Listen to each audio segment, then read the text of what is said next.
आज आमर कालीमेला पुलिस गोटे इंटरस्टेट गंजा मुवमेंट को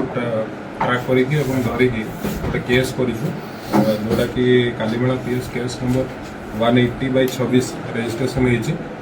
एवं एटारे ए केस रे एक्चुअली आमे दुई जन अक्यूज को धरिछु ताको नाम होछि स्वामीनाथ साहेबराव घायल एवं सौरभ निर्मल एवं दुई जन जाको पुनेरु बिलंग करुचंती एवं जोटा कि से माने एक्चुअली गोटे आम्बुलेंस जोगे कालीमेला घाटी ऊपर से मैंने गंजेई नहीं कि जाऊले जोटा कि सुधाकंडा फॉरेस्ट एरिया रे ताको आमे इंटरसेप्ट करी धरिकी केस करिछु आज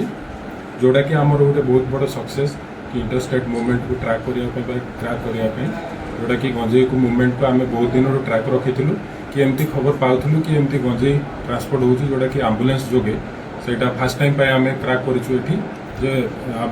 आम्बुलेंस भी आप देखिपारे जो महाराष्ट्र नंबर प्लेट रोचे और सेटा महाराष्ट्र भी गाड़ी और धीरे धीरे या पछरे जो मैंने भी सामिल अच्छा आम परवर्ती समय इन्वेस्टिगेशन फाइंड आउट करूँ और धरबू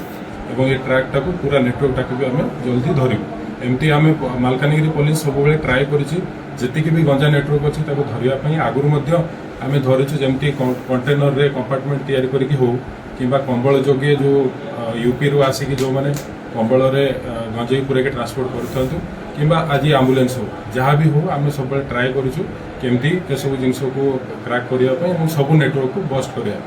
जोटा आज कालीमेला पुलिस और मालकानगिरी पुलिस सफल हो 2 क्विंटाल गांजा आम सीज करुँ आज मोबाइल गोटे और 2 जन आक्यूज ता सांगे आमर महाराष्ट्र आम्बुलेंस सेटा एक्चुअली वेरीफाई कले एक्चुअली जना पड़े इमिडिएटली तो आज केस विद इन्वेस्टिगेशन फेज रे सेटा को एम्बुलेंस एवं तार इन्वॉल्वमेंट कौन प्रीवियस स्टेज कौन सब किसी आम फाइंड आउट करूँ कॉस्ट ऑफ वैल्यूटा एवं अनुसार आम जोटा कि जहाँ भी गवर्नमेंट रेट अनुसार अच्छी सेटा अराउंड